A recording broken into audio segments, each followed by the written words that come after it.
Welcome to the Drake Group's webinar series on critical issues in collegiate athletics. Today's discussion, the future of the NCAA, transformation or preservation of the status quo. Our moderator is attorney Julie Summer, president-elect of the Drake Group. And on behalf of the Drake Group Education Fund, thanks to all of you for attending. Thanks to all of you attending for joining us. The mission of the Drake Group Education Fund is to ensure that the promise of college athletics is realized for all stakeholders. We do that by generating fact-based research and recommendations that enable policymakers to make college sport a better place by ensuring that there's academic and ethical integrity in the conduct of college athletic programs. The focus of today's webinar is the future of the NCAA, transformation or preservation of the status quo. And I'm honored to introduce you to a stellar group of panelists today. I encourage you to read each of their bios available on the Drake Group Education Fund website where you registered for the program. And I will also ask them to briefly introduce themselves before responding to the first question and ask them to not just share their relevant backgrounds and accomplishments, but also share why this topic is important to them. Also, I want to emphasize that the panelists are expressing their own opinions and not the opinions of the organizations in which they are employed or are members, unless they make that distinction in their remarks. All right, let's begin. First, we'd like to address the NCAA Transformation Report and committee itself. To give a little background on that, in June 2021, the US Supreme Court decision in the Alston antitrust case challenged the NCAA's eligibility system built on control through the use of amateur status. Within 6 months, the NCAA convened a constitution committee to reimagine the NCAA and its future. At the January 2022 NCAA convention, member institutions voted in favor of a streamlined constitution to move away from a national governance model and begin a transition to rulemaking and enforcement by each competitive division. After nearly a year's worth of meetings, the NCAA Division I Transformation Committee, charged with reshaping Division I policies, produced a 40-page final report that was released this past January 3rd. The committee's charge is to identify opportunities to modernize college sports and recommend forward-looking changes for consideration by the NCAA. That report then went to the Division I Board of Directors for consideration at the 2023 NCAA convention, which occurred just last week. My first question is, did that report go far enough with their proposals in the committee for transforming the NCAA? First, I will start with Donna. Because of my age, I'm sure. No, first to let you know a little bit more about me. I used to be an athletic director. I used to be the CEO of the Women's Sports Foundation. And now I teach sport management at Southern Connecticut State University. I'm very active in a number of nonprofit organizations, all of which address my passion, which is sport, getting better, not harming athletes on the basis of race or gender, physical injury, coach abuse. So I'm very active and on the boards of the Drake Group Education Fund, the Women's Sports Policy Working Group, an international coalition for female sport. I'm a consultant. I still testify as an expert in lawsuits, again, on my passion. So that's what I'm up to. With regard to the question, I am aghast. I'm so disappointed that the Transformation Committee has completely ignored the elephants in the middle of the room. The real crises in intercollegiate athletics. The biggest issues should have been, look at finances. There are only 24 schools in the country out of 2,000 athletic programs, out of over 1,100 NCAA member institutions that are making more money than they spend. And who's paying for this? The non-athlete student who leaves school with an average debt of $30,000 a year, because general funds and student fees are, paying the subsidies for the 98% of all athletic programs that are operating in the red. The second thing that they failed to address, and I can't even rank order these, is especially in Division I, the educational discrimination in the exploitation of predominantly minority football and men's and women's basketball players. Men's basketball players are operating at a 52% graduation failure rate based on the federal graduation rate data. 52% of these recruited athletes fail to graduate, yet they're full scholarship athletes. They're having to enroll in full-time to be eligible. There's a 38% failure rate for football and women's basketball. Not one recommendation is addressing or acknowledging that problem. You look at the absence, 90% of the institutions are not in compliance with Title IX. How easy would it be to have that be a condition of NCAA membership, Title IX compliance? No medical trust. All of us here know, we've been involved in athletics, right? We've got injury insurance while the kid is in school. We even have catastrophic insurance while the kid is in school.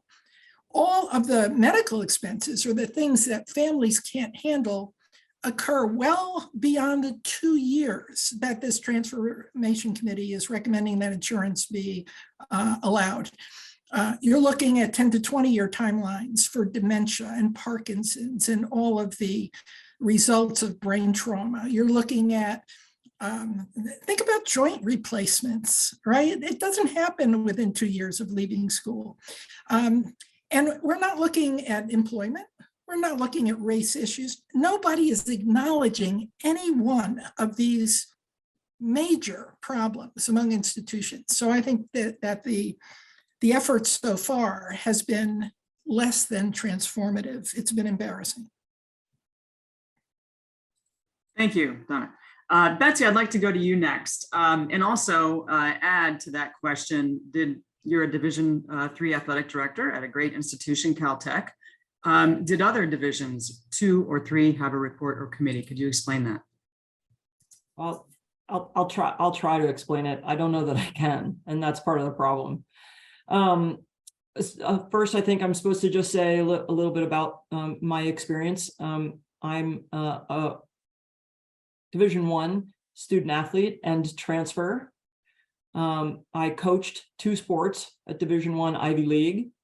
I've been an athletic director at 2 high schools and now 2 small colleges, Division III members. I'm an Olympian. I'm a world record holder. I'm an NCAA champion multiple times. So I've been a high school guidance counselor. So I come at this from a pretty broad perspective and certainly hard earned over my career. I'll take the questions that I think I heard out of order. One is why does this even matter? Why does this matter to me? Why would I agree to come and talk about this? Why? Because so college athletics is awesome for those who play, for those who watch, for those who enjoy. It's an awesome thing. And by and large, while there are real issues at play in some places, it's not broken. It's just broken at the greedy level. It's broken because the financing model is out of whack, and Donna's better versed at being able to talk about that than I am. But so it matters because it matters that students can have this part of their self-identity and enjoy playing and contribute to community spirit at their university. It's awesome when done with integrity. So I'm on the side of let's not throw the baby out with the bathwater, but let's fix the real problems. And I'm just really hopeful that we can get the genie back in the bottle. And I don't know. I'm just enough of an optimist that we can. But again, I don't work at that level, and I choose not to. So the answer to the question is, by and large, Julie, the infrastructure that says the NCAA is supposed to be undergoing a transformation is a board of governors rammed down everybody's throats in response to the legal landscape that we find ourselves in because of all of the abuses, again, that Donna started to talk about over the years, right? It is not surprising to me that over the last 15 years in particular, a certain subgroup of students have said, where's mine? Where's mine? Why do the coaches get all the money? Why do the schools keep all the money? It's a problem created by poor financial planning, getting on the magic bandwagon and forgetting about who's there too. So, but this is not relevant to my daily work as a Division III athletic director. Division III is the largest of the divisions. It supports more student athletes and more member institutions than any of the others. And yet we are not the problem, and we are forced to respond. So did the D1 transformation report go far enough? I have no idea. It is irrelevant to the majority of student athletes. It's critically important. It's critically important to a particular subgroup of our student athletes and our member institutions, and it should be, but it will in no way change the way that I go about my daily work, that I go about our work with our student athletes and our coaches. It in no way impacts how we govern ourselves in Division III at the moment. Thank you, Betsy. That's all I know to say. And we'll get more into that, of course, that what you just referenced, that center has not, obviously was not able to be held, certainly wouldn't hold forever with the expenditures and revenue, and then with the athletes, the work that they do, especially Division I, there's disparities. And what you just referenced, we know that Division III makes up 40% of the NCAA's total membership, with 442 schools and over 200,000 college athletes. And it's great to have you, Betsy. I think your point of view is critically shaped by all of your experiences, coach, athlete, at the pinnacle of our sport. I'll say our sport because I was a swimmer. And I'll add for everyone, she was a phenomenal coach because she coached me to breaking her 100 fly record, although I was never a two-time Olympian like Betsy. So thanks for being here, Betsy. And next I'd like to go to Derek. And we're very fortunate to have Derek here, newly appointed AD at a Group of 5 school, Bowling Green State University. And I'll let you introduce yourself further and answer that question, Derek.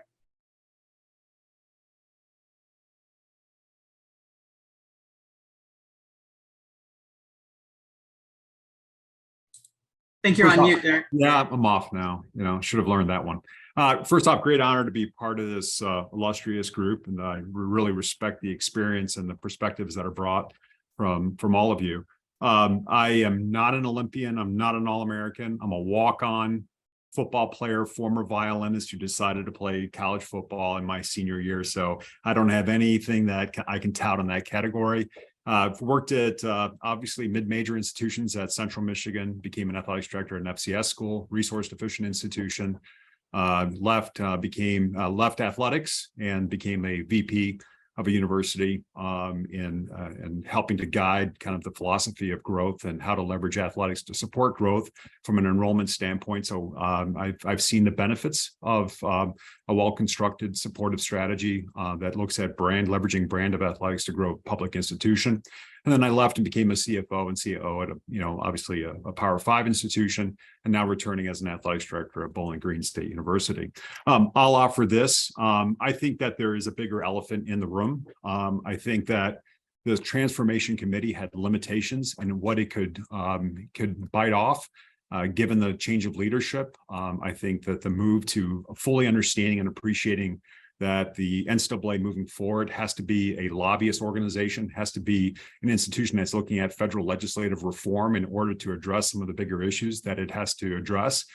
We have to understand the stakeholders that are governing sports at all divisions today, because I would argue if people say that that it's only the greedy, that it's only the elite, it's only the top of the pool that's really at risk, I would say that based upon the way that the media and the public view these issues around sport, if you're generating revenue on that revenue, we're not talking about profitability, but if you're generating revenue, that there should be some sort of determination of payment and how that should be, what is appropriate and how does that impact equity as in opportunity, and is there sufficient enough resources where only the star athlete is the one deserving of that opportunity, or should it be how do you pay? And if that should be part of amateurism, all those issues need to be addressed. That's the elephant in the room in order to justify a structure. I think that they're attempting to respond to that pending argument that's going to have to be fought with a discussion about how to extend benefits and resources to student athletes, and make an argument that we are providing, we're going above and beyond to extend those resources. Some of those secondary issues, I think, are very important issues. Equity and opportunity for all student athletes, I feel, is being lost in the media. It's being lost with our state legislature, because the way that they're approaching this is looking solely at the function of our enterprise through the elite perspective, and is not looking at the entire enterprise. So I think that, unfortunately, we're in a catch-22 position that we have to find a better narrative that talks about the broader student athlete experience, that all these other things that we find are extremely valuable in higher education are an important part of that, and not just focus on the profit that's or the revenue that's being generated off of certain sports in a very, very minimal way. And I think that narrative has to change, and we have to do a better job of that. That would be transformational for me, because as a person that I've worked at that level, I've seen the benefits of that and how it powers an institution and how it drives brand and brand awareness, and does differentiate institutions at that level. I'm not opposed to that system, but I think that the power of the narrative of how the student athletes are benefiting at all levels still has to be at the forefront, and not allow these external stakeholders to dictate moving forward what that enterprise is. I think that we're in more of a perspective of chaos and anarchy, where we want to burn Rome down, but no one's saying how to rebuild it. And that's really important. And maybe it does need to be burned for a while. Maybe we're seeing that, but at some point we've got to sit there and determine what is amateurism and how it can be equitably provided to all student athletes at all levels. Thank you, Derek. Again, we're very fortunate to have you. Just to clarify, newly appointed AD at a Group of 5 school, Bowling Green, and you reference your experience at University of Arizona, Division I, of course, Power 5 level, and your football playing days at Central Michigan. I wanted to add that my dad played football and wrestled at BG, so he was very excited to have you. And he said he wished we would sing the fight song Isaac Azumba, but he understands and supports. We have much more important information to cover. So next we have Kenyatta Cavill, and very fortunate to have Dr. Cavill's voice today, and is a brilliant mind, not just from an HBCU perspective, but as an expert on race issues for all institutions, of course, predominantly white institutions, PWIs. So I will have you take that next question. Yes, as you alluded to, I'm serving as the Interim Associate Dean of Academic Affairs, the Chair of the University, as well as the Executive Director of the College of Education Doctoral Center here at Texas Southern University. So again, I thank you for the invite and the opportunity to provide maybe a different perspective that I always consider. So the opportunity to be in front of you to talk about is really important to me. With that being said, obviously, one of the things I look specifically when I seen the transformation committee coming together after report, and then just recently with the that approved all this information, was to look at the, a lot of this we talk about in regards to who has it and who doesn't. In regards to that, obviously, gender is extremely important component of this in terms of Title IX. But for some reason, oftentimes we stick in the background, if not forget about all, is the importance of equity. And obviously, when we talk about equity, oftentimes it is a duopoly that looks at it in terms of ethnic or racial lens. But I also want to look at it in terms of institutional lens, which is something that literally gets folded on the backside. And when I talk about that, I'm referring to historically black colleges and universities, and even other minority serving institutions with large percentage of minorities serving. Those institutions oftentimes are left to the wayside and are othered in many ways. So one of the things that I looked at is when they talked about this committee transformation, and Donna alluded to some of the concerns that she had, and I agree with just about all of those. But in addition to that, is what was dealt with in terms of equity. And obviously these institutions didn't start at the same starting point in regards to the financial viability over a period of time. And nobody wants to really deal with that, and they push it to somebody else's plate in regards to who needs to address that issue. So those are some of the things that I have in concern. And so for me, no, I did not believe the Transformation Committee went further enough. And obviously there might be some reasons for that in regards to why they believe they could only do the things they did, but it doesn't stop the fact that they didn't do enough in regards to where it needs to go. And if we're going to get control, if you want to use that framework of where the NCAA should be looking to go in moving forward in this new landscape that we have, there's no doubt in my mind that they have to find a way to make sure that they push forward and not just make these incremental changes that we see oftentimes across our country. Thank you, Kenyatta. My next question was going to deal with some of those incremental. Done. Did you have something to add to that? You're on mute. No, I appreciate Kenyatta's statement that one of the big things we miss is that the NCAA central organization has given up on governance.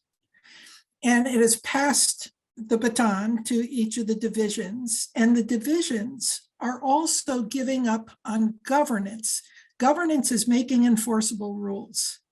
And the one theme of the Transformation Committee report, and the one theme that the NCAA has always been guilty of, is it wants to throw its member institutions under the bus in terms of being liable for litigation. And it does that by recommending, by using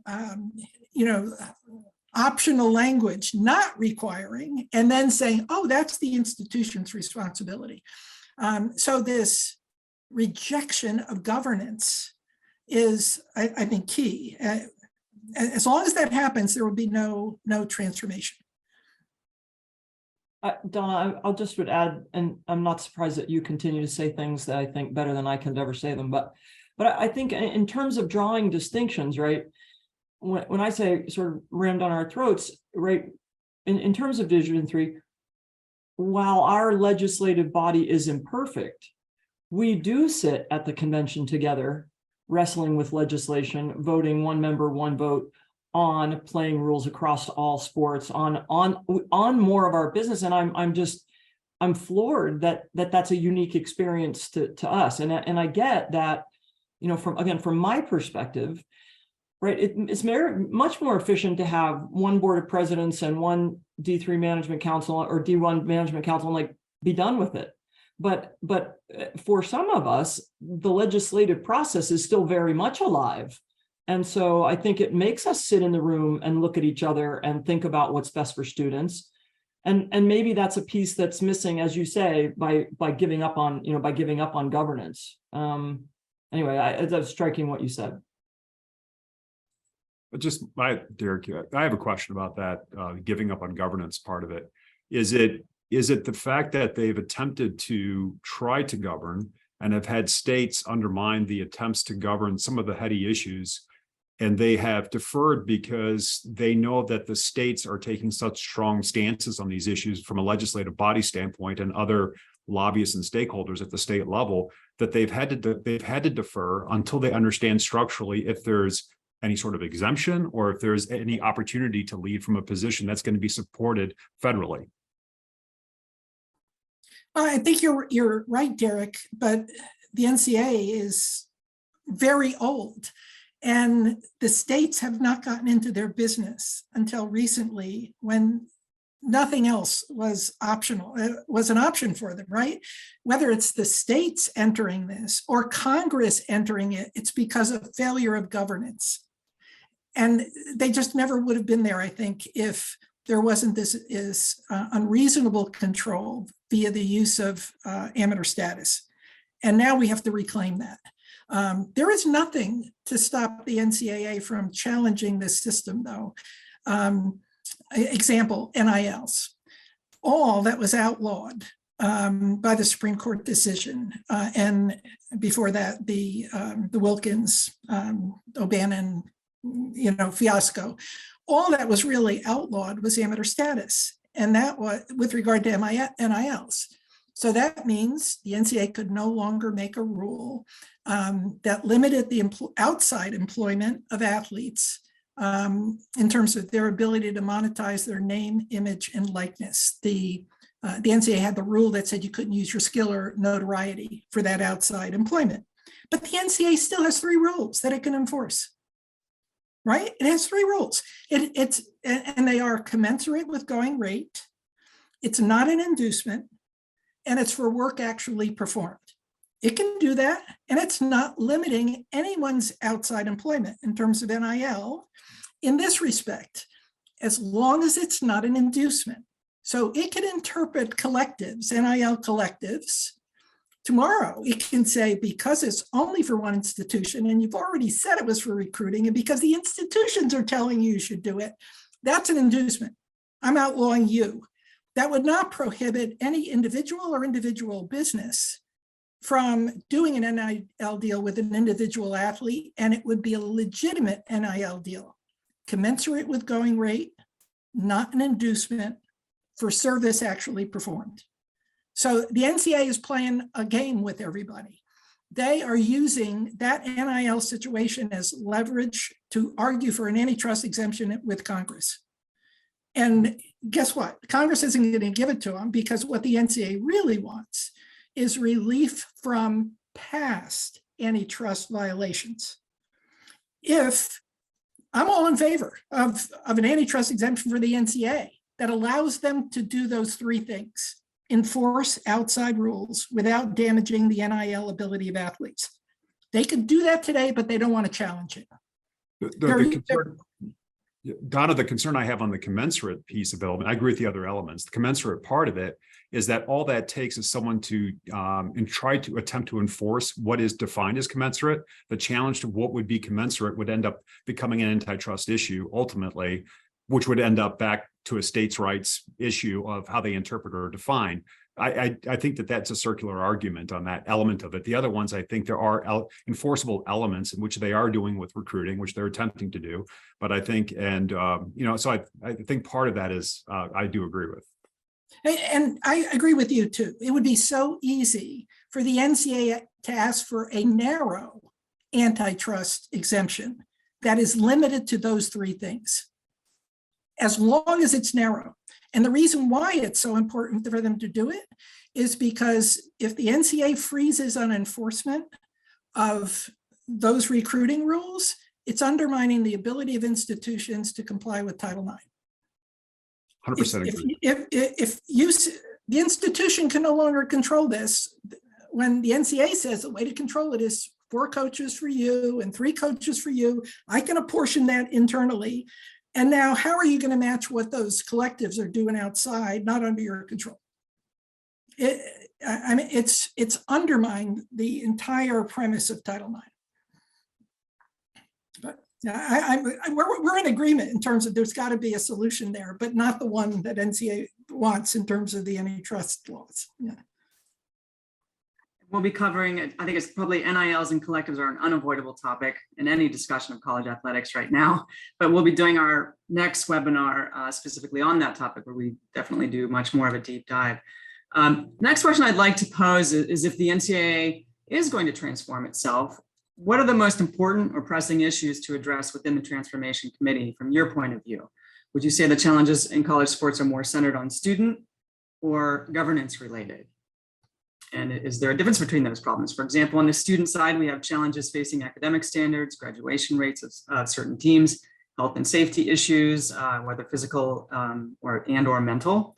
And then governance, revenues and expenditures, NIL policy, compensation and the push for employee status, ongoing gender and race inequities. It's a lot there. What would you say? I'll start with you, Kenyatta.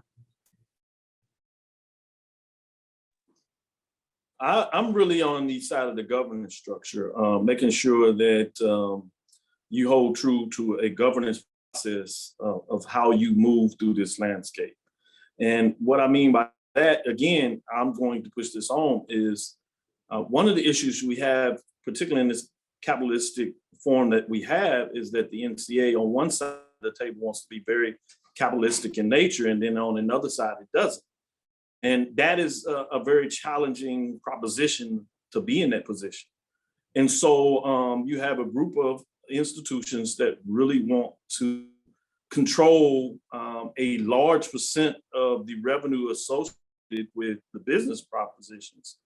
And so there's no equity that about, whether you just look at it at the Division I level of the separation of institutions, or whether you look at it through all the divisional levels. The governance structure in terms of how you deliver revenue to these institutions is broken in so many different ways. And that is creating a lot of the problems that you to this day, is that you're not really sharing the revenue that comes in. And so, when you get in this position where people from the outside, when you talk about the professors and economists that study this, it's very easy to see. And when they're going to see that there is a specific group that hoards, for lack of better words, a large just part of this revenue, certainly there's going to be a significant amount of questions of what that looks like. So at some level, you're going to have to find to really get control of the governance process. Just above rules, which is certainly important in terms of how you're going to have people playing by the same rules, if you're going to have some boundary of folks being able to follow sports in a way.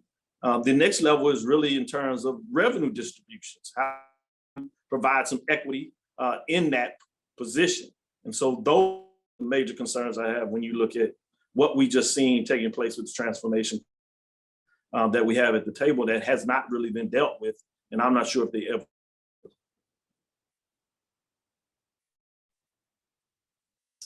On you. I'd like to follow up, Kenyatta, with that for another question with you. We know the NCAA is made up of 1,100 institutions, and many see the Division I as a fractured group of 360 schools made up of the FBS, FCS, non-football playing, differing resources, what you just mentioned, differing resources, differing missions, differing abilities. While the HBCUs compete in FCS football, do you feel that HBCUs sit in a vulnerable position because they are among some of the lower resource institutions? Yes, I think HBCUs, by the definition of how they were founded, certainly are in a questionable position. Obviously, we're looking at it from a Division I perspective, FCS, but I do not want to exclude those HBCUs that operate at the level, and some of them even outside of that, just for dexterity purposes in terms of operate at the NCAA level. There is a major concern when you're looking at just the landscape and you're hearing where Tennessee and Tennessee, Maryland, and Morgan State, there have been over $500 million that has these institutions over a myriad of years.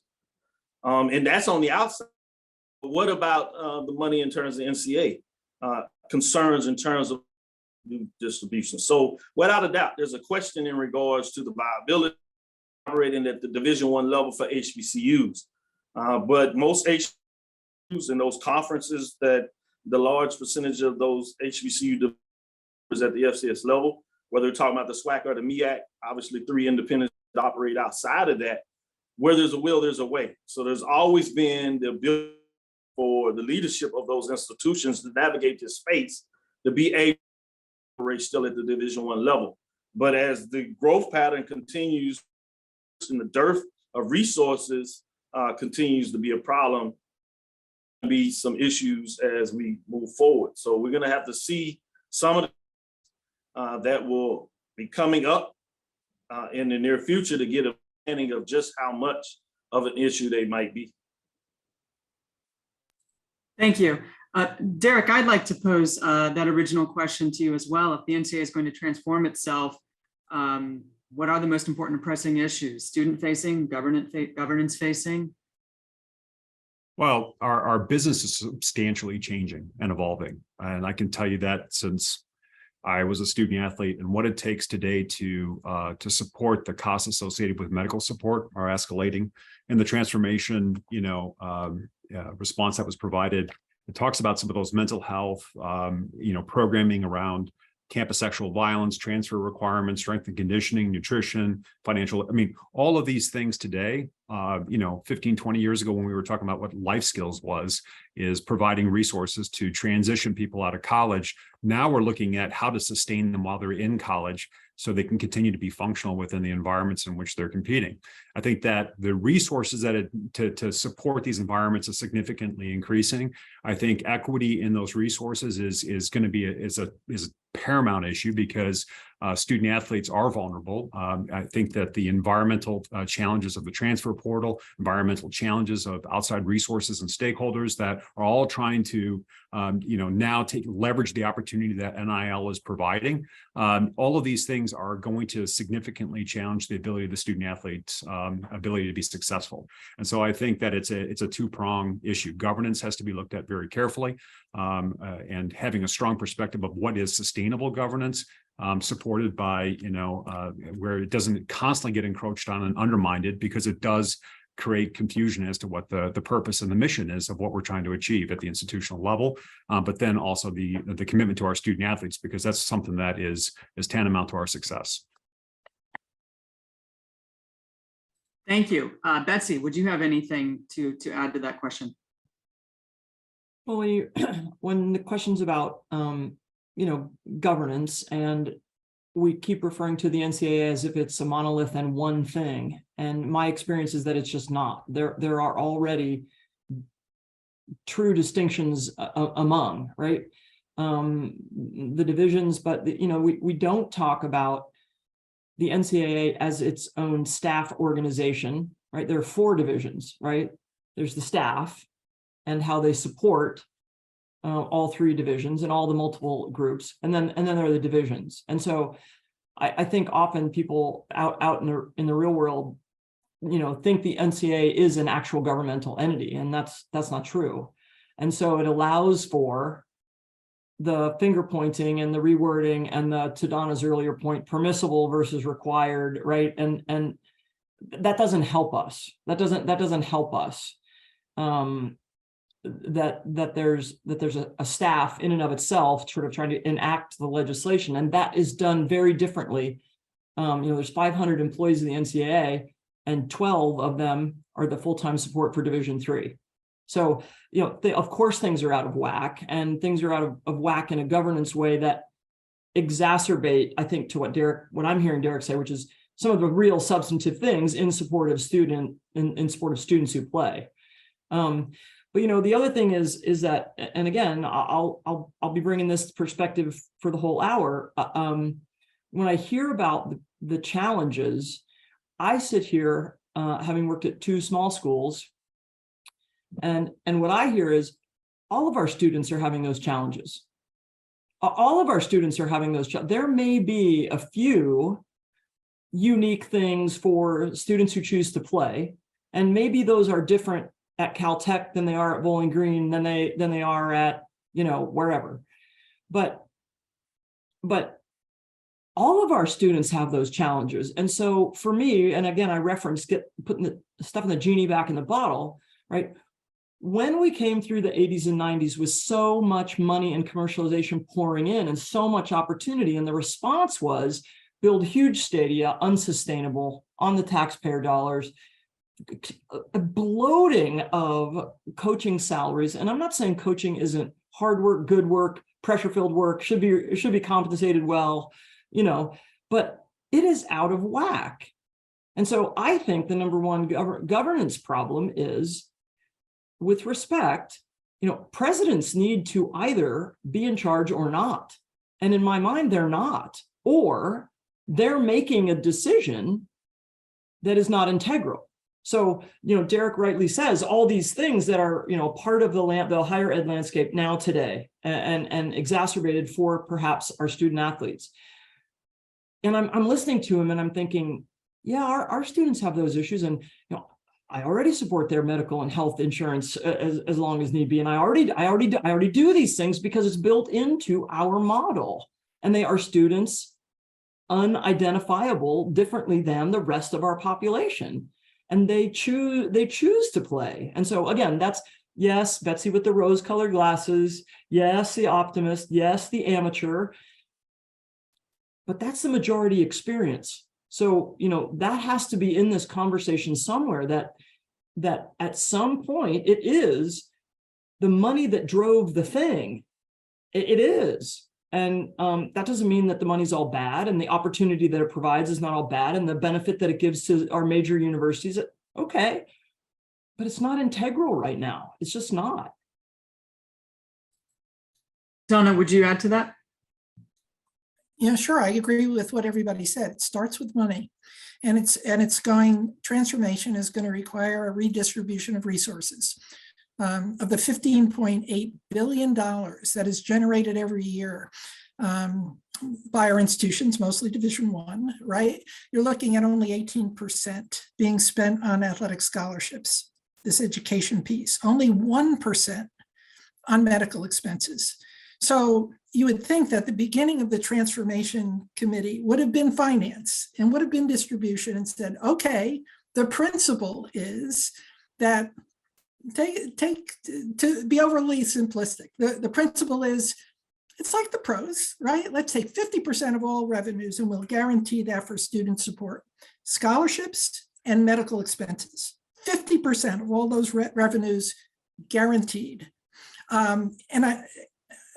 So that if the NCAA just said that and took all the revenues from the Final Four, right, and said, this is not going to go 80% back to Division I, it's going to be 100% toward these two things, or 50% toward those two things. And then each division, now in charge of its own distribution of revenues, said, all of our members are going to be 50% on these two things. Now you've solved, or not solved, but now you're better supporting the educational mission. You're better supporting the need for a medical trust. All of a sudden you see that the money is there. But that's the kind of thinking that was completely absent. And it has to do with college presidents. Betsy, I hear you. But the Knight Commission study of 10 years ago said that 80% of college presidents can't buck their football coaches or their basketball coaches. So this absence of leadership is telling right now. I think everybody mentioned medical, so I'm going to jump down to that and what was included in the Transformation Committee's report. The committee recommended that, of course, Division I schools provide medical coverage for athletically related injuries for a minimum of 2 years following graduation or the completion of participation. The recommendation also says that a national coverage model might be needed to help some programs cover costs. My question is, what is the current policy and how does this medical proposal match up with current expenditures? Is this proposed change in coverage adequate for college athletes? And Don, I'll start with you there. Right now, there is no requirement for even insurance. The only NCAA rule is that all athletes who play must be insured, but the institutions transfer that responsibility over to parent policies or student policies. And so those more expensive policies are not being paid by the institution.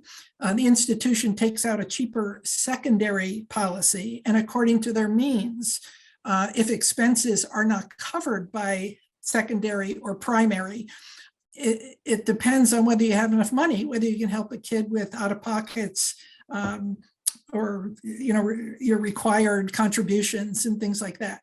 So there is no question that a national coverage model has to be in place somehow, like catastrophic insurance. And the only place in my mind, the only place you can easily tap that money is by saying that the college football championship and the Final Four, which will within a couple of years be a $1 billion property on the part of the college football playoff easily, if not more, and then the current $1 billion Final Four. Now make that the support of institutions being able to meet everybody else's medical expenses without regard to whether you're Division I. You have 500,000 athletes here. That 500,000 athletes, the priority for money has to be their medical coverage and their education. Thank you. Kenyatta, I'd like to ask you, is this proposed change the committee makes for 2 years adequate for athletes? And then to piggyback on what Donna just said, what do you see as necessary to evolve and improve athletics healthcare administration? Could all Division I schools afford the medical trust, or look at the model that Donna just mentioned? No, I don't think all schools could individually afford the medical trust. I think it'll be a significant step, especially when you're talking about not just Division I, but all levels. I do think what was done was the next step, which is important, especially when you're talking about people's health over a long period of time. That is extremely important to me, for individuals that participate in college athletics and for individuals that support that and talk about the benefits of what it does to character building and things of that nature. But also look at it for those that have fun in some way supporting, watching those individuals, and not to talk about even the revenue distribution for individuals that are getting revenue off of it. It is extremely important to me that the health and welfare of college athletes are taken care of. And so I love, frankly, the idea of a national model that supports the ability to streamline this and provide access to all NCAA member institutions, not just Division I. I think it's important that there is enough revenue out there when you talk about the access to the money, particularly from a country that understands the ability to generate revenue and how to equate it in such a way that you can and put it in positions where you can live off the resources of that money over a period of time.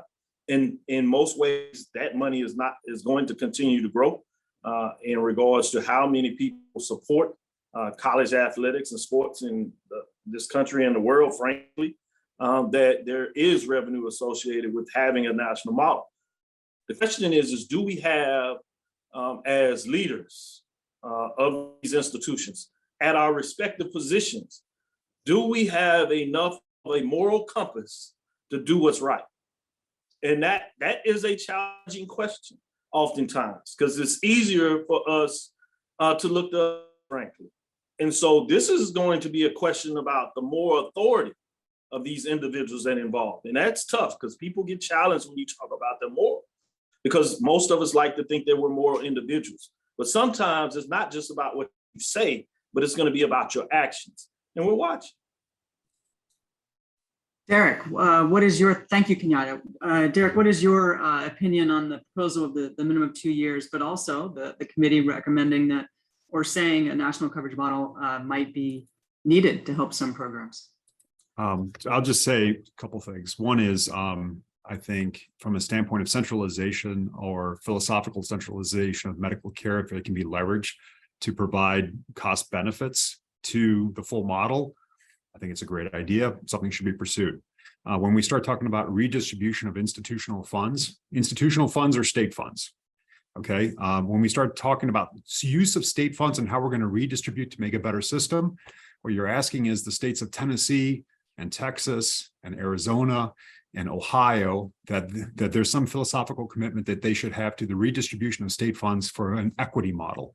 I don't think that's realistic. I don't think we should even consider how that should be employed in a discussion of how to move forward. I think that sort of unrealistic perspective just creates a further chasm of what is reasonable as a perspective.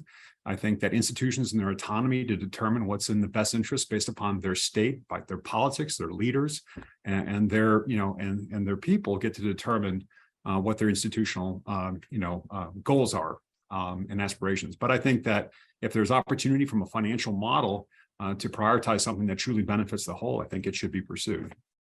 Hey, Derek, can I just butt in for just a second? I don't think we're talking about institutional revenues as much as we are. Exactly. The national championships are owned by the association. And the association can say, we can distribute these to meet all the needs of all people in the association, right? All the kids that are governed. And we've got two huge properties, speaking to your advice in terms of, if we took a percentage of that, you invested that over time, you said this was a medical trust, we have the ability to do this, at least to start it.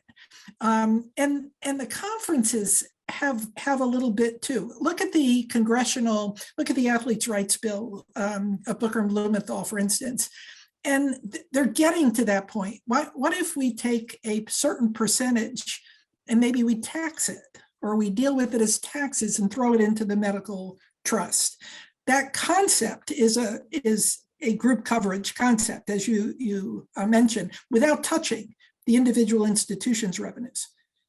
That wasn't clarified, so I appreciate that clarification. And also, I think the only thing I would say is that when we start talking about that portion of funding in that bucket, the assumption that it's sufficient to cover a lot of priorities that provide equity and experience. If we carve out the medical and focus on that, I agree. We can probably make some headway on what that looks like.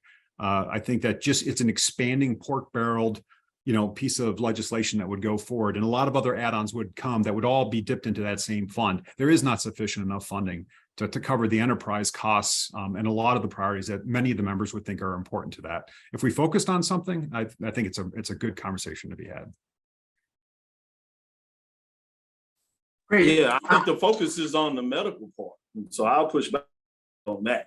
We're not talking about additional add-ons. We're talking about effective, making sure we manage people's medical expenses in regard to things that happen while they're participating in the sports, while they're at a given institution, in this case, maybe your institution. And so when we're talking about fund distribution, that state allocation, as you know, most states don't even legislative funds that come from the states to deal with athletics. So I'm not sure where it came from in regards to some type of redistribution of wealth from state to state funds. We're talking about particular properties that are NCAA and that revenue that comes out of that money to be invested. Those that talk about that their main focus is the college athlete. So if we're going to focus on the welfare of the college athletes, then let's focus on that. It not just be the ability to navigate their space while they're in college. We're talking about on one of the main priorities, which should be not just education, but their health, which can be physical and mental. I wanted to make sure that we were clear in terms of what at least I thought Donna also was referencing is in terms of the allocation of money. And I think careful that we talk about there's not enough money there. We're talking about billions of dollars. So we understand revenue and what that means. And if you invest that revenue, we own the properties, and we've seen what institutions are able to do with that revenue. And it's not about the benefits of athletes when you're just building bigger toys. And so let's be upfront in regards to where this revenue is, discussions in regards to saying, no, I don't believe that that's the model we want to follow. But let's be upfront in regards to where it's coming from of what we're talking about in this particular part of the conversation.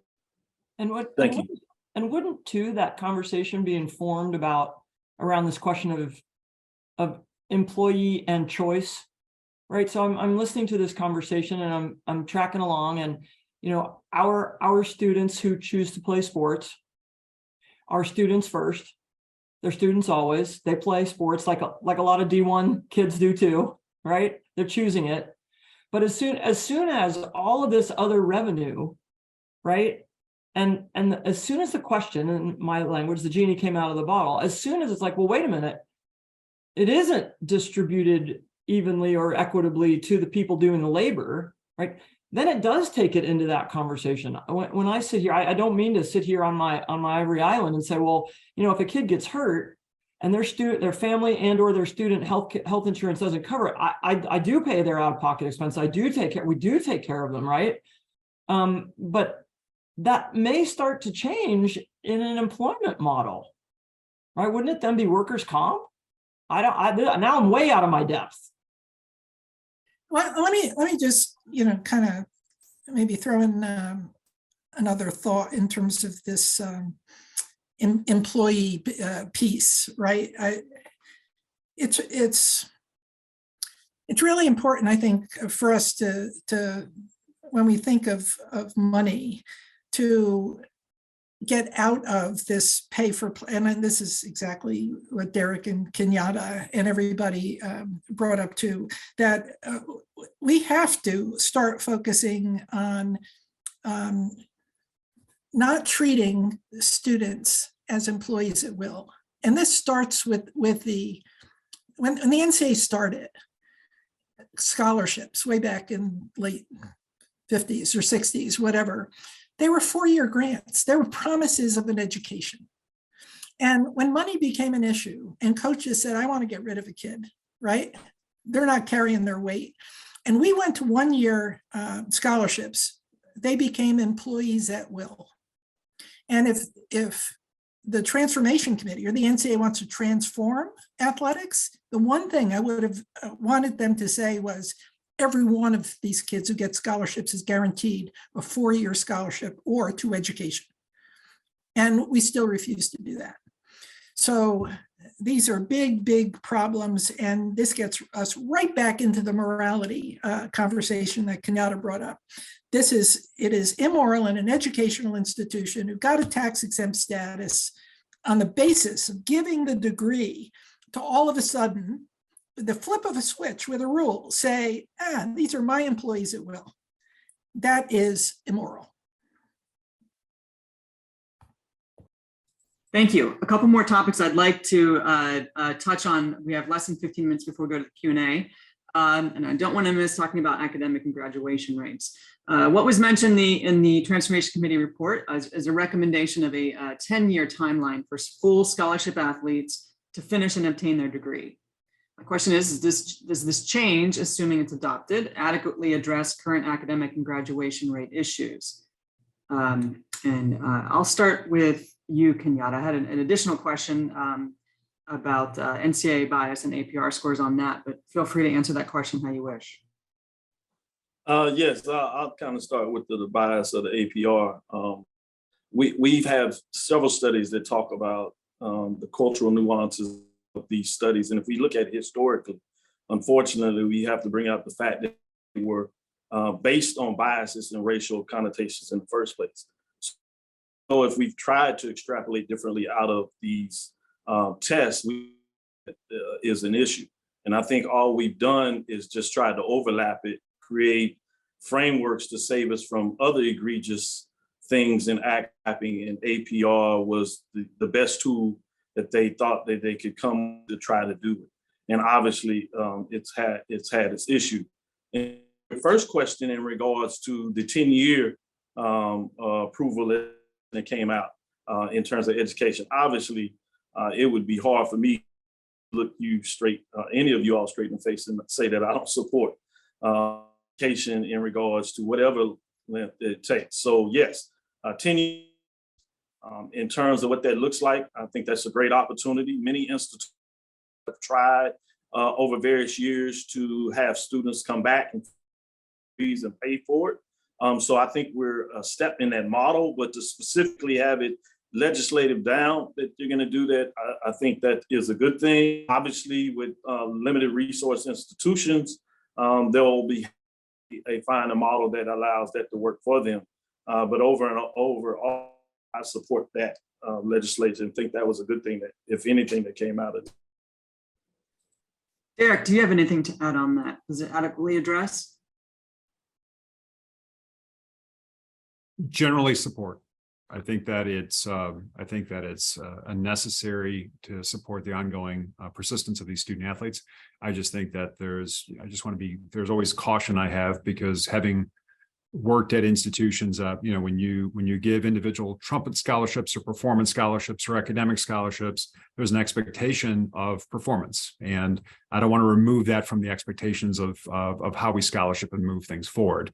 And we can borderline guarantee, regardless of performance, or at least commitment or engagement on the athletic scholarship side, but we don't do that with other scholarships. So I'm just wary about, if we start to teeter into that, because we believe it's the right thing to do. But if there's opportunity to help and aid and support, fully support the longer term of that agreement, of those support.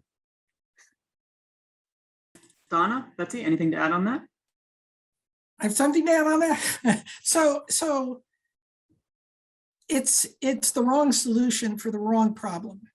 The throwing money in at the end hides the need for money at the beginning. At HBCUs, the issue is the HBCU programs can't give full scholarships at the beginning, and the kid leaves for financial reasons, family and otherwise. That's one of the problems of lower resourced institutions, that they can't concentrate on their studies at the front end. In the highly resourced institutions, just think of what's happening. They specially admit, Division I, specially admit talented student athletes. They're underprepared. They don't meet admission standards. They give them the full scholarship, but they immediately put them into less challenging courses, less challenging majors, and two things happen, right? We know that the Gates Foundation HBCU study says that if you throw kids into remedial programming, or what the Gates study really said is the most important indicator of graduation success is passing 24 to 30 hours of legitimate coursework in your freshman year. 24 to 30 hours of legitimate coursework. What are we doing in athletics? We're putting these underprepared kids into, and this is our rationale, right? Makes us go to sleep at night, right? We're going to give you a success experience. We're going to pick a course you don't need, and we're going to extinguish your dream that you should be here. Because every one of those kids enters saying, I want my mother and I want my grandmother to see me walk across that stage. And then we progressively convince them they don't belong there by putting them into a meaningless course or a meaningless major and treating them as if they can't. We have to solve that problem. And it's not eliminating special admissions. Because if you eliminate special admissions at the four-year college level, you're throwing these kids into JUCOs and they're going to get exploited worse by a coach who wants the job in Division I. And there's no resources in the JUCO system, right?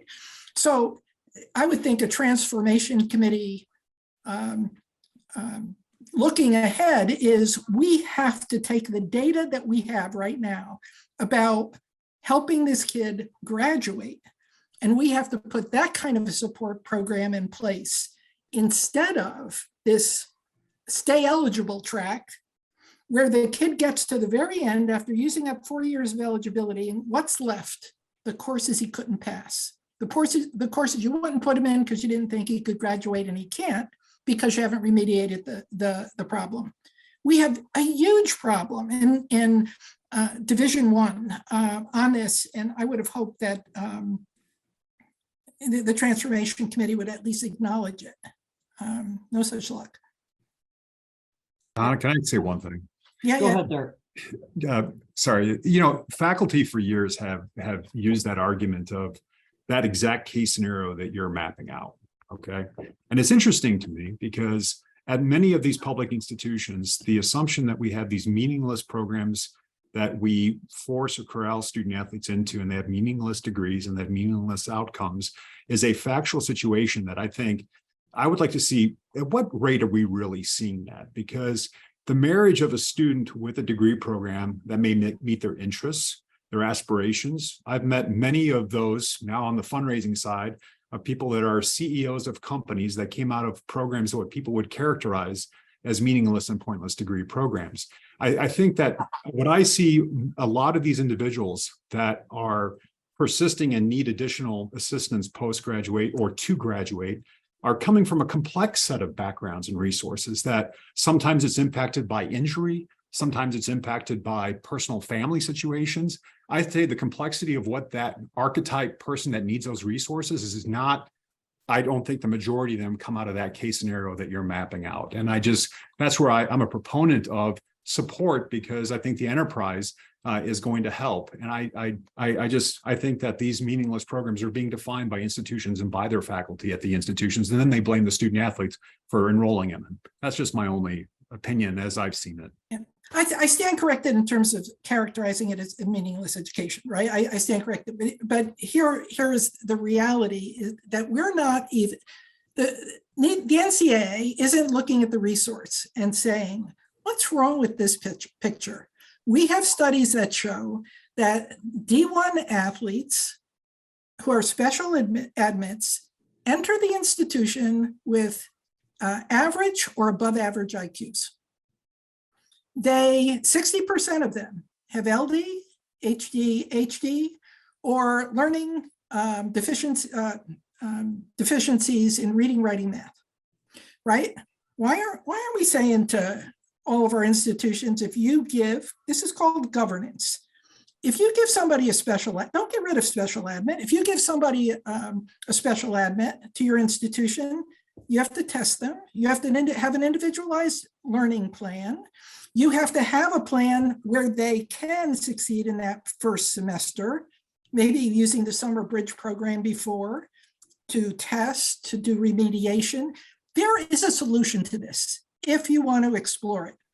But the solution is not throwing money at the end.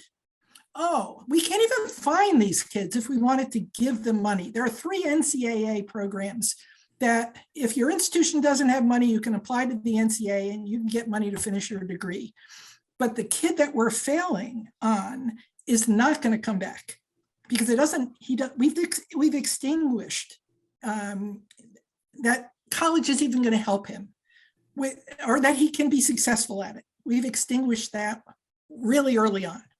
And there's room for, lots of disagreement, but I think the research supports what I just said. And Donna, that subset that you are speaking of, that scenario, that characterization, the narrative, and that's a tragedy. And there are resources, and we should be good enough to solve to that end. And with respect, that's actually not the majority. So the integral model with some integrity, right? With some integrity, 10 years, is that the right number? I don't know. Supporting kids to get all the way through, should they choose to? Yes. If we bring in a subset of students who have struggles, who have real struggles, and we are benefiting from them, yes, of course, there's the moral case to be made there. And some places are failing. They're failing that integrity. They're failing that morality. And also, a part of this conversation is, a 4-year deal. Well, we don't even report 4-year rates to the federal government for our funding. We report 6-year rates. So we also have to, in higher ed, have a conversation about. I agree with you. We have to, because we're also holding the kids, right? The kids are the ones in the crosshairs there. I mean, I had every advantage and I worked my tail off, and it took me 5.5 years to get out of school, and I was a transfer and I turned out okay, right? But I didn't graduate in 4 years. So again, yes, on the subset, with the morality, with yes, get folks through, help them, support them on the front end, the middle end, and the back end. Absolutely, especially if we're going to bring them in there and make billions of dollars off of them. 100%. It's why I put more at the feet of the college presidents, period. But a 4-year rate, we should have a different conversation in higher ed about that for all students, because the fact of the matter is, at all levels, student athletes, again, there's a couple of subsets, right? But student athletes at any division, in any major, graduate at a significantly higher rate over whatever marker than non-student athletes. So that's a problem too.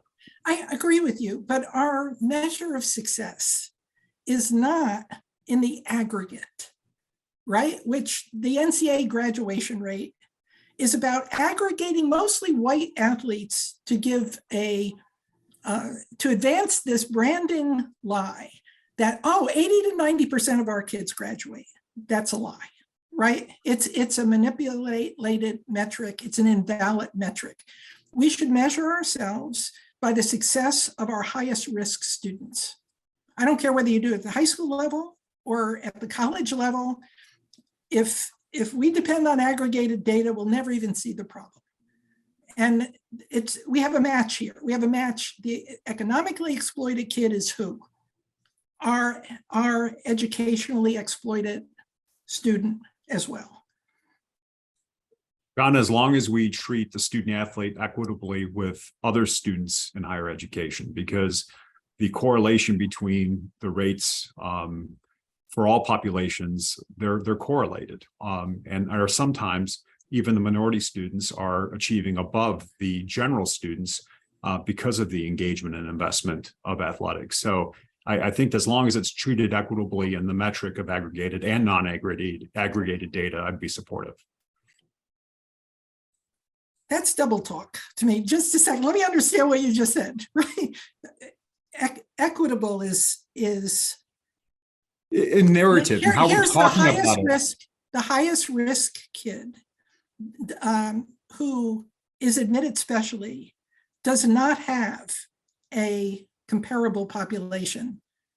But you're focusing on an athletic argument. All I'm saying is that take a look at general students as well. Look at those exact populations in the general population, and don't make it that something is wrong with athletics and how we're managing athletics, the enterprise, based upon that outcome. I think that you have to understand it's an institutional issue. It's a higher ed issue, and the challenge in dealing with populations and trying to support and ensure success is not just an athletic issue. It's an special ed population. Absolutely. Special ed mid populations across institutions and public institutions is. I mean, they have the same failure rates. They're the same sort of persistence issues that you see within student athlete populations. I agree with you. If you're saying that a specially admitted general student has to be treated as well as a specially admitted athletic student, I'm right with you. Okay. And I'm just saying is that issue I'm right with you. is as relevant in across campus as it is in athletics. And there are institutions that do take higher volumes of special admissions and are dealing with those persistence issues. And I just don't characterize this as just an athletic problem. That's all I'm saying. So. Thank you. We still have time. I'm seeing that most of the questions are actually, several more comments, some of them we have actually already addressed. So I'd like to go to the issue of Title IX while we still have some time here. Basically address first where we are now. We have participation with regards to compliance across institution. Participation rates are shortchanged at 200,000 opportunities for women. Scholarships shortchanged 1.1 billion per year. Recruiting expenditures shortchanged 162 million per year. In the NCAA's Transformation Committee report, the only substantive changes the NCAA made with regards to women's athletics were recommending a sport management committee to oversee sport-specific rules and policies that should be considered and whether sports have representation, including men and women, and expanding access to championships and announcing the creation of a second women's basketball tournament, similar to the men's NIT tournament that the NCAA has owned and operated since 2005, essentially creating the second revenue-generating tournament that the NCAA can control. We know that the NCAA itself is not subject to Title IX, the institutions are. What would you say are the most pressing issues related to gender equity in Title IX now? Wait a minute, NCAA is subject to Title IX. The Civil Rights Restoration Act said that any grouping of institutions, if the institutions create an organization and all the institutions that created the organization are subject to Title IX, the NCAA is subject to Title IX. The way which it's subject to Title IX is that it can't pass any rules that discriminate against men and women. And right now, what they're doing is they're refusing to enforce rules that result in institutions discriminating against men and women. So the refusal to enforce is tantamount to implementing rules that discriminate. I should have worded that as many believe. I should have worded that as many believe the institution is not subject. Derek, can I start with you on that? I think that additional measures need to be taken to ensure that there's equitable opportunity for access and participation in championships and the experience our student athletes have. I think that the structure as it's currently supported through the independent championship committees doesn't look across the aisle and ensure that there's consistency and that we're providing similar opportunities. I think it's making a really bad statement about the organization when that's not measured, and making sure that that is really we're being really critical of those opportunities for female student athletes. How do you see that we could address that? How could we solve this problem? Well, the kind of the discussion or centralization of review of how these things are, they talk about this committee. Whatever structure is in place, that's being very thoughtful about how we are supporting the experience of student athletes and ensuring that there is thought put into the equity of experience. It's critical. I think it's to have anything less than that is a travesty. Betsy, I'll go to you on that. Caltech. I agree. I agree. And also I would say that this, I think, while, there but the next mistake or missed meeting go we, a structure that the Division III group does have is a championships committee. And yes, there are sport committees, but the championships committee is constantly looking at this. So at the Division III championships level, it's championships committee and what are we doing for our students, not the baseball committee runs one thing and the basketball committee runs another. So perhaps we could offer that to our colleagues. So again, it never against, always happy to make a mistake, but I think it is one thing about the structure that keeps it front and center for the Division III student athletes. Kanana, do you have an answer on that? I just want to point to one part of the Transformation Committee report and ask everybody's opinion of this. It's a weird recommendation that the limits on athletic scholarships be removed and everybody be allowed to go by roster size in terms of Title IX compliance. And that to me says institutions could give full scholarships up to the number of kids on your roster. And throughout this report, I see this mechanism of increasing the expense to an institution, which that would do, or the increasing the price of entry into Division I by saying, oh, we're going to start making more stringent conditions on how you count sports for minimum sport sponsorships to meet your entry requirement Division I. We're going to make you spend more money or have a minimum roster size. And all this is bothering me because it gets back to point one. As long as the autonomy division, the Power Five, is saying we are going to increase the distance between the haves and the have-nots, so we're assured to keep winning and to keep winning the television media rights fees war, there is no solution to this problem.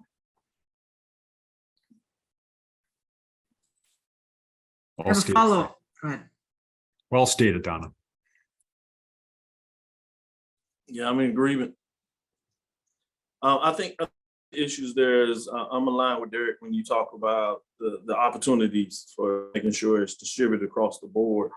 But as Donna said, I concerns that I've seen a pattern with the Power Five institutions is as they carved out that autonomy and look for ways to push things to the institutional when they're members of conferences that over a period of time have put themselves in positions based control the NCAA to a large, part of the revenue associated with what they have. And so now you're going to look up as a proponent of where it looks on the face side that we're opening up things for opportunities when we talk about the scholarship framework. But what you're going to get is the ability that have the revenue can really distribute that revenue in such a way. And let's look frankly at baseball, which I think a lot of this is coming off the Power Five institutions in baseball wanting to extend the scholarship.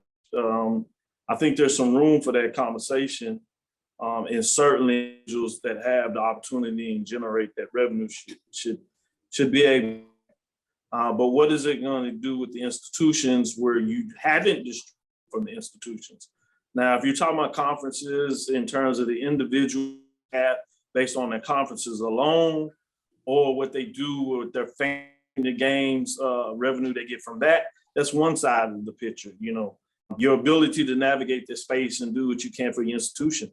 But when you're also taking 90% of the revenue associated with these championships, then you're going to get in a position where you're just going to create a wealthy few and disparity amongst the rest. So that's where I'm going to have some concerns. And I think you're going to see that reflected not on the institutions, but it's going to come back and reflect negatively in terms of the gender space. And we'll find over a period of time where we thought we were closing the gap, that it's actually wide. leads me to a question that a guest has submitted here. And it says, the panel has highlighted just how difficult it is to navigate what is arguably a professional business model at the Power 5 level. Does it make sense to carve out the Power 5 schools, treat them differently than the balance of the association? And is it realistic to think that the member schools at that level would ever agree so as to create one set of rules to create competitive balance, much like they do in professional sports? Or is that unlikely since it allows the most successful schools to continue to be successful? I'd like to take that, because while I understand some of the inequity that would result from allowing some to just go and do the pre-professional model, right? We have pre-law, we have pre-med. Why can't we have pre-professional sport models? And if those schools want to do that, go ahead and make your own rules, and the kids would sign up will understand differently. And I would certainly hope that if we do carve out and let them go, make them go, have them go, yes, please go, that they would do so with some kind of moral integrity for the students. But at least we would be clear about what we're doing. And I wanted to just follow up, because the last comment before you said that, Julie, posed the question. Very clearly in the new constitution, in the new bylaws, the only thing that came out of, in my mind, is the statement of the finances about the organization that my employer is a member of, right? It lists out that Division III will get 3% towards its operation. Thank you, and thank you. It's $40 million. Thank you. We get to run championships for the majority with $40 million and some student enhancing programs. Thank you. And it says the same thing, lines right out for Division II. I think it's 9% or 8% or whatever. You get 8%. Awesome. Great, good for you, and help you with the revenue with your, but it doesn't say how much is going to go to the national office, and it doesn't say how much will be divided on services for Division I members. And the fact of the matter is, of course, we get some services, right? We get some services for that. But when you think about the dollars at play and who's creating, with respect, who's creating a lot of the problems, I don't know that I need those services. I paid $2,000 to be a member of the NCAA. If I send 6 swimmers to the national championship, or if our baseball team makes it on into the structure, I'm going to find one more bus to send them off. I am. So what are we getting back from it? So I think there is room for more differentiation at the governance level. I do. One comment, the Power 5 is not going to leave. And Right. the reason why, I think, is because they need the NCAA as cover against antitrust lawsuits. As soon as you get conference realignment that ends up being the SEC and one more conference, let's say the Big Ten, right? And you create a duopoly, then they know that they're in the crosshairs of antitrust suits. So they're going to stay in for selfish reasons. Which is why every time I speak on the floor, I ask them to leave. Betsy said, with that being said, it's I think they already exist in that world. And so I agree that they're not going to leave. When they were able to carve out the autonomy, whether we agree or disagree with it, I think it allowed them to create the space essentially where they have removed themselves all but outside the NCAA. And so this next level of transformation is one of the things I do have concern that this further alienates them or allow them to isolate themselves so they can operate pretty much how they want. And so I believe fundamentally, no, they're not going to leave the NCAA because it does, one, provide the cover, if you would, in terms of some more issues that they have, even though some of them would argue that they need to just go and do that model anyway, and they could survive off of it. But I think the other part of it is that they won't leave because they have so much control the system they have now. We act as if we're all in this together, which is good in regards to how we like to see NCAA. But when we talk about the control and you just look at the governance structure that exists in terms of the voting power, they control all of it. And when you control the voting power, you essentially make the decisions that govern everybody And so for all practical purposes, they already operate on an island in and of itself. Thank you, Kenyatta. I want to emphasize that any questions we don't get to, we will answer and send those responses to the attendees.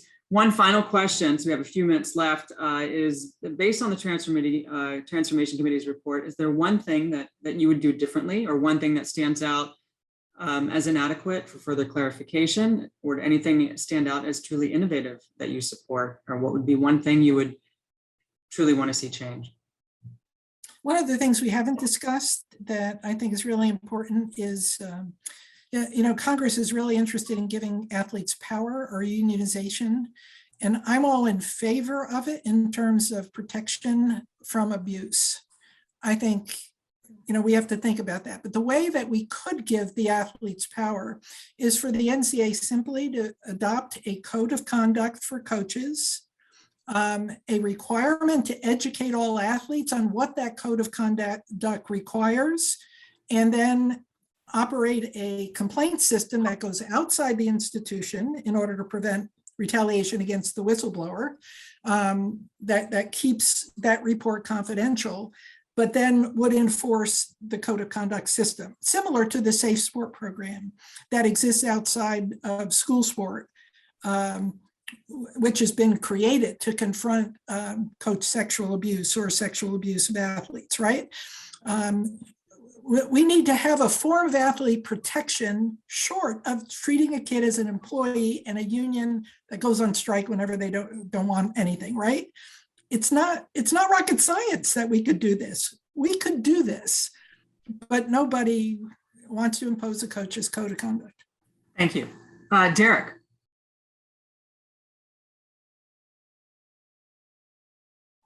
I feel that, given the bumper lanes that much of this work was done in, I think that they started out with a strong statement of that the prioritization is the student athlete and the student athlete experience, and ensuring that we're adequately protecting and preparing these student athletes. Do I think that there's room? We've discussed medical, we've talked about equity, we've talked about, these are areas that substantially need to be looked at. We need to look at how do we better utilize resources to support some of the outcomes that we talked about, which I fully support. I think that the bigger issue is they're holding down until I think new leadership has a chance to really look at this broader set of what is governance and the definitions of governance. That's what I'm eager, because I think that have we gone far enough, or we've experienced enough pain in this process that we realize that we have to have some structured governance that is that's going to be criticized, that's going to be torn apart, that there's going to be lawsuits, but we're willing to defend as a whole.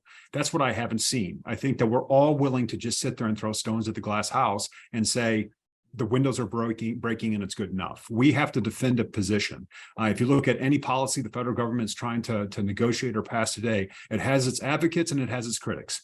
But we stand as a community saying it's what's best for our student athletes moving forward. We have to get to that point, and I'm hoping that leadership, that as we move forward, that we will see that governance that helps us to understand what that line is.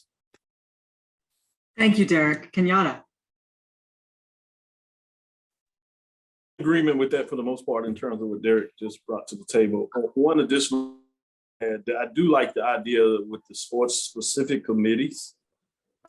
That's intentional in regards to allowing individual sports to better govern themselves. Obviously, there is some concern without any type of oversight. So I do like what Betsy, the Division III level in regards to a championship committee.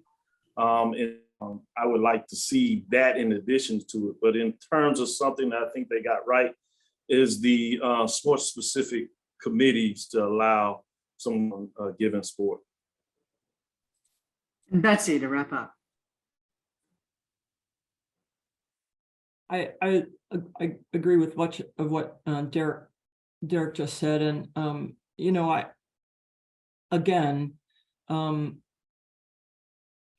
my perspective is there's not much broken with the experience of the majority at Division III, and so I personally get stuck there, and because, and I can't believe I'm the one saying this, but because we have overvalued the endeavor from a commercial standpoint, right? We take away the intrinsic stuff that lets the kids be connected to the student body. And I think that's where the magic of the experience of being a college student athlete is. And we've gotten so far away from that for some, not all. And that's in my mind, that's the real problem. And fine, those students want that for themselves, which is why I, with great trepidation, say, well, then let them go, because they're going to learn a hard lesson. But I do not believe this experience is broken for the majority, and it is terribly broken. It is terribly broken for some, and that's a travesty. And that's a travesty. I don't have the answer, Julie. Sorry. Mhm. Thank you. I think one thing we can all agree on, there are many issues facing the NCAA and college athletics to address beyond what's in the report, and there aren't necessarily any easy answers. So, but one thing's for sure, these healthy, vigorous conversations and debates are vital. And so I really appreciate and thank everyone for attending today.